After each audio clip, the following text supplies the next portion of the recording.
खबर है जम्मू कश्मीर से, जहां गायत्री परिवार की तरफ से किया गया 9 कुंडी महायज्ञ का आयोजन। जहां खबर है जम्मू कश्मीर के जिला जम्मू के तहसील चौकी चौरा की पंचायत राज सलेओट में गायत्री परिवार शांति कुंज हरिद्वार की तरफ से 3 दिवसीय महायज्ञ का आयोजन किया गया। इस मौके पर गायत्री परिवार के कार्यकर्ता मदन लाल शर्मा जी रहे उपस्थित। देखे सुंदरबनी से कुलदीप सिंह की खास रिपोर्ट। गायत्री परिवार की तरफ से यहाँ पे 9 कुंडीय यज्ञ किया जा रहा। तो सर हमारा खाली रास रोड में नहीं है, तकरीबन हम सुंदरबनी इलाके में हर जगह तकरीबन हमारे हर गांव में गायत्री महायज्ञ हम करते हैं। तो हमारा मेन मकसद ये है कि आज अगर इंसान दुखी है, परेशान है, उसका एक ही मकसद है, आज इंसान इन चीज़ों से दूर है। तो उसकी वजह से हमारा प्रयास है, गायत्री परिवार का ये प्रयास है कि किसी न किसी कारणवश जहाँ हम कोई प्रोग्राम करते हैं तो कुछ ना कोई, जहाँ भी कोई आए, कम से कम हम कोई जहाँ प्रोग्राम करते हैं हम भी कुछ ना कुछ सीखते हैं।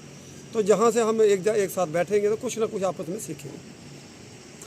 तो सर अगर हम बात करें गायत्री परिवार की तरफ से स्कूलों के अंदर बहुत से कार्यक्रम किए जाते हैं जिससे कि बच्चों को जागरूक किया। गायत्री परिवार का ये उद्देश्य है कि कम से कम जो बच्चों को आजकल खासकर तकरीबन पेरेंट्स की यही सोच है कि मेरा बेटा डॉक्टर बनना चाहिए, इंजीनियर बनना चाहिए, IAS ऑफिसर बनना चाहिए, मगर बहुत कम माता पिता जो ये चाहते हैं कि हमारा बच्चा एक अच्छा इंसान बनना चाहिए।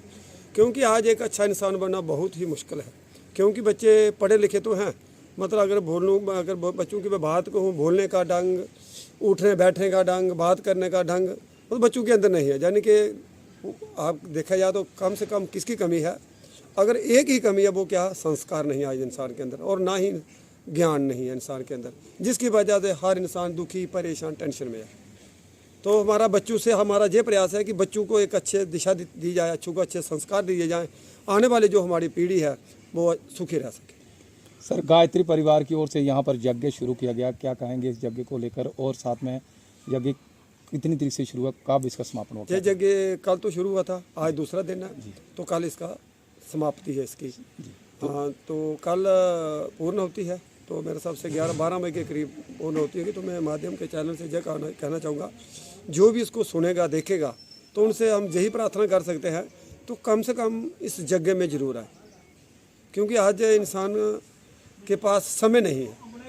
वैसे समय है मगर अच्छे काम के लिए पास समय नहीं है। तो समय तो समाज को देना पड़ेगा, नहीं देंगे तो एक ना एक दिन हमें उसका तो समय फिर हमें दूसरी साइड पे देना पड़ेगा।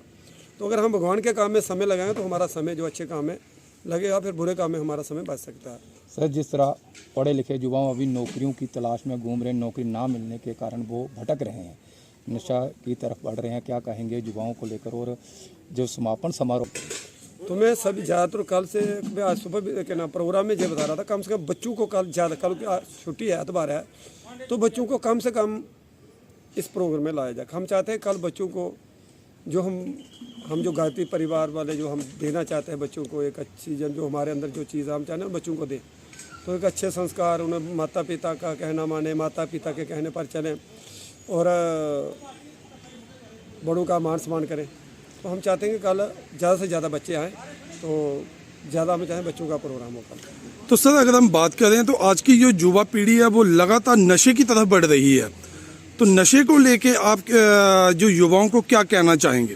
तो हमारा गायत्री परिवार वो जो नशा के ऊपर, तो ज़्यादातर नशे के ऊपर तो हमारा फोकस तो रहता ही रहता है।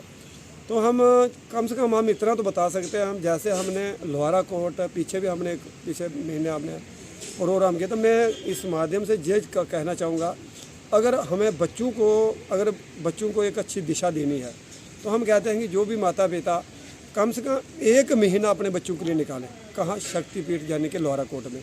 हम उन्हें विश्वास दिलाते हैं उनके बच्चे ना ही नशे पे जाएंगे और उनको एक अच्छे संस्कार भी मिलेंगे। तो अगर 1 महीना बच्चा हमारे पास आएगा तो हम उन बच्चों को जो अपने तरफ से विश्वास लाते हैं, वो बच्चा गलत रास्ते पे नहीं जाएगा, ना ही वो नशा करेगा और यानी कि सुखी जीवन जिएगा। हम ना ही किसी से हम जगह घर पर जगह करते हैं, किसी गांव में जगह करेंगे, 9 कुंडी करेंगे, 11 कुंडी करेंगे, घर में हवन करेंगे, हम किसी से गायत्री परिवार वाले 1 रुपये ब्याह किसी से मांग के नहीं लेते हैं। वो जरूर कहते हैं, अगर आपके मन में जो इच्छा है, अगर जो मन आपका कहता है वो अगर आप जो भी देंगे, इच्छा अपना दान देना चाहते हैं, वो हम आपको क्या करेंगे, बाकायदा हम आश्रम जो संस्था की है वो आपको रसीद देंगे। उसके बिना हम गायत्री परिवार वाले, क्योंकि काम होता है निस्वार्थ काम होता है। अगर निस्वार्थ काम किया जाए तो देने वाले ऊपर बैठे। सर भविष्य में ऐसे और भी महायज्ञ किए जाएंगे, सर क्या कहेंगे? तो मैं जो कहता हूँ कि हर घर में यज्ञ होना चाहिए। अगर हर घर में ये यज्ञ हो तो हर घर स्वर्ग हो जाए, उसमें 1% कोई गुंजाइश नहीं है। हर घर स्वर्ग हो जाए, क्योंकि ऋषि मुनियों ने ये उनकी जब भी कोई आफत आई थी, सबसे पहले जब भी कोई ऐसे आफत आई थी, ऋषि मुनि ने क्या किया था, यज्ञ किए थे। उससे क्या किया गया था, जो हमारा जो वातावरण जैसे शुद्ध होगा आज, अगर घर में यज्ञ हो जाए तो मेरे हिसाब से आप हर परिवार सुखी हो जाता है। तो सर जैसे कि आपने कहा कि शक्तिपीठ लोहारा कोट में कार्यक्रम किए जाते हैं, सर वहाँ पे किस तरह के जो शिविर हैं वो लगाए जाते हैं? तो हम पहले तो हमने 5 दिन का बच्चों का शिविर लगाए थे, पिछले साल गए थे। तो हमने बच्चों को सुबह 4 बजे करीब उठाते थे बच्चों को, उसके बाद 1 घंटा फ्रेश के लिए देते थे, उनको बाद 1 घंटा जो करते थे। बस सुबह से लेकर शाम को उन्हें जीवन जीने की कला, कि आपको जीवन कैसे जीना है। तो जो पीछे हमें जो शिविर किए थे, काफ़ी कुछ बच्चों ने कुछ सीखा, क्योंकि हमें उनके पेरेंट्स भी कहते हैं कि नहीं बच्चों हमारा 5 दिन आपके शिविर में रहा तो बच्चों ने काफ़ी कुछ उनका सुधार हुआ है। तो हम चाहते हैं कि हम अगर दोबारा भी हम शिविर लगाएंगे तो बच्चे लोग भेजें तो उसका कुछ न कुछ आउटपुट जरूर निकले। तो सर अगर हम सूत्रों की माने तो आपकी तरफ से शांति कुंज के लिए भी शिविर लगाए जाते हैं, वहाँ के लिए क्या प्रोसीजर है, क्या कहेंगे? शांति कुंज पीछे भी 15-20 दिन पहले जहाँ से कुछ हमारे भाई बहनें गए थे, कम से कम सुंदरबनी से 100 करीब लोग गए थे। तो सिर्फ आने जाने का खर्चा सिर्फ कराया गया, तो बाकी रहन सहन बिल्कुल फ्री है, कोई एक पैसा नहीं, मतलब कोई पैसा नहीं लगेगा तो, और सिर्फ आने जाने का किराया लगता है, बस कुछ नहीं है। और बाकी अगर मैं तो इस चैनल से मैं ये कहना जरूर चाहूँगा, कहते हैं कि अगर मरने के बाद पता नहीं स्वर्ग मिलेगा या नहीं मिलेगा, मगर अगर जिंदे जी स्वर्ग देखना है तो मैं ये इतना तो जरूर कहूँगा कि आप शांति कुंज जरूर जाइए। ज़्यादा तो 3 दिन ही रहिए उधर, मतलब आपको पता चलेगा, क्योंकि हमारा जीवन चेंज हुआ है। तो कहाँ से हुआ, शांति कुंज से हुआ। सर अगर शांति कुंज में जाने की कोई इच्छा रखता तो किस तरह यहाँ से तो आपके द्वारा भेजा जाएगा, क्या प्रोसीजर है? हम ऐसा प्रोसीजर करेंगे, हम इतना भी कह सकते हैं जो गरीब है बेचारा किराया भी नहीं दे सकता, हम गायत्री परिवार खुद उनको आने जाने का किराया भी देंगे। तो बाकी हमारा 2-4 महीने बाद हम कहते हैं 50-100 लोग हम लेके जाएंगे, 9 दिन का उनको शिविर कराएंगे वहाँ, 9 दिन वहाँ रुकेंगे। तो 9 दिन होने के बाद तो हम चाहें 9 दिन रुकें, कुछ ना कुछ वहाँ से लेके आए। जी धन्यवाद।